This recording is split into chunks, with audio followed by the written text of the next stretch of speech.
Free TV நேயர்களுக்கு வணக்கம். தேர்தலுக்கு பிந்தைய கருத்து கணிப்பு. கோட்டையை பிடிக்க போவது யார் நிகழ்ச்சியில மீண்டும் சந்திக்கிறோம்.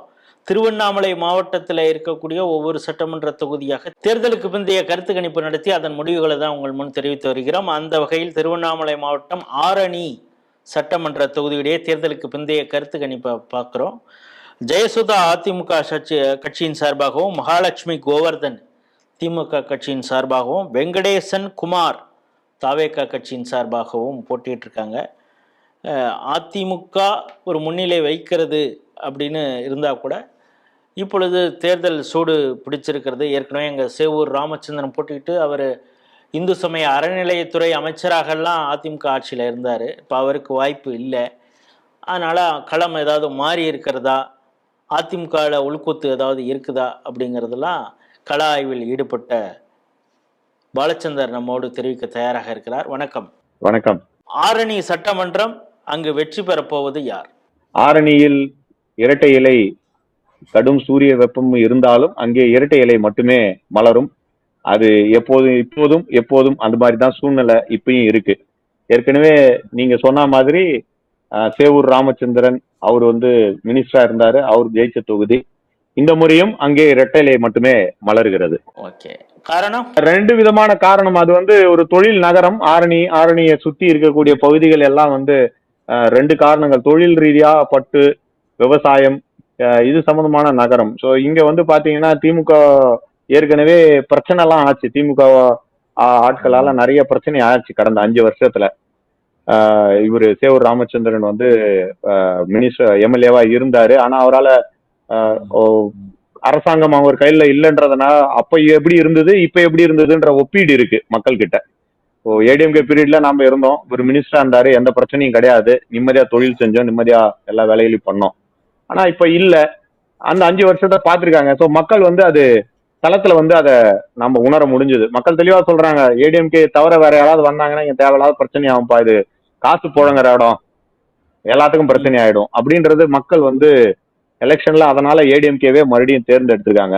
ரெண்டாவது காரணம், திமுக தரப்புல எதிர்பார்த்தது சேவூர் ராமச்சந்திரன் சீட் இல்ல, போலூர்ல இருந்த ஜெயசுதாவை கூட்டு ஆரணியில் நிக்க வைக்கிறாங்க, கோஷ்டி பூசெல்லாம் நம்ம ஜெயிச்சிடலாம், சேவூர் ராமச்சந்திரன் வேலை செய்ய மாட்டாரு அப்படின்லாம் நினைச்சிட்டு இருந்தாங்க. ஆனா எடப்பாடி பழனிசாமி அவங்க தனிப்பட்ட முறையில பேசி அந்த பிரச்சனைகள்லாம் சரி பண்ணி தேர்தல் பணி களத்துல முழு ஏடிஎம்கேவும், அதாவது முழு உத்வேகத்தோட அதிமுகவை சேர்ந்த தொண்டர்கள், கட்சி பிரமுகர் எல்லாரும் சேர்ந்து வேலை செஞ்சாங்க. அதனால ஒரு 10,000-12,000 வாக்குகள் வித்தியாசத்துல ஜெயசுதா அவங்க ஜெயிக்கிறதுக்கு வாய்ப்புகள் அதிகம். தாவேக்காவோட தாக்கம் இருக்கு. ஆனா என்ன விஷயம்னா, முதலியார் சமுதாயத்தை சேர்ந்த மேல்மட்ட மக்கள் ஏடிஎம்கேக்கும், நடுத்தர வயது உடையவர்கள் ஏடிஎம்கே கொடுத்திருக்காங்க. இளைஞர்கள் வாக்கு ஒரு 9-10% தாவேக்காக்கு போயிருக்கு.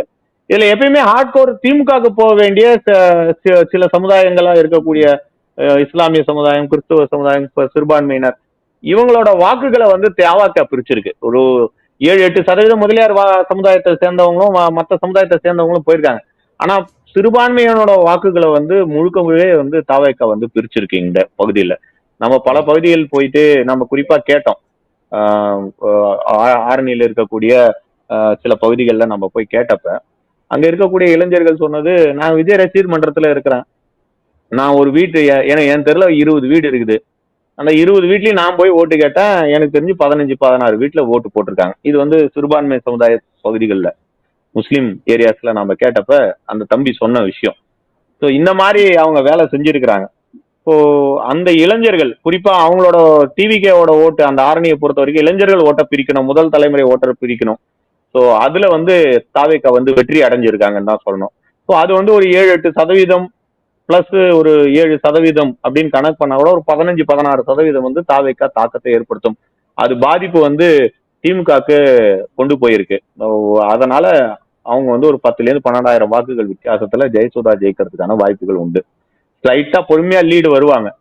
அது அந்த பூத்தை ஓபன் பண்றதை பொறுத்து இருக்கு. ஸ்லைட்டா லீட்லயே இருப்பாங்க, லீட்லயே இருந்து ஜெயிப்பாங்க. அதுதான் நம்மளோட கலை ஆய்வுல நமக்கு தெரிஞ்சது. திருவண்ணாமலை மாவட்டம் ஆரணி சட்டமன்ற தொகுதியுடைய தேர்தலுக்கு பிந்தைய கருத்து கணிப்பை பார்த்தோம். இந்த தொகுதியில் அதிமுக வெற்றி பெறுவதற்கான வாய்ப்பு அதிகம். இலை மீண்டும் துளிர்க்கிறது அப்படிங்கிறது தான். ஏற்கனவே சேவூர் ராமச்சந்திரன் போட்டியிட்டு வெற்றி பெற்ற தொகுதி.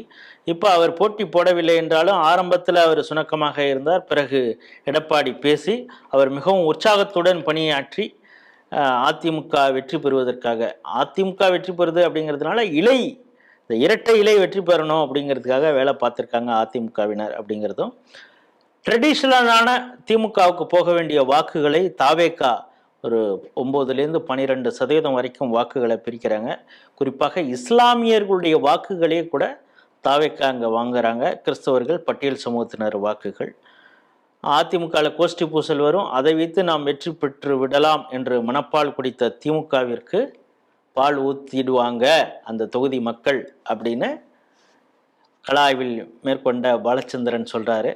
இலை துளிர்க்கும் ஆரணியில் அப்படிங்கிறது தான் ஸ்ட்ரீட் டிவியுடைய தேர்தலுக்கு பிந்தைய கருத்து கணிப்பு.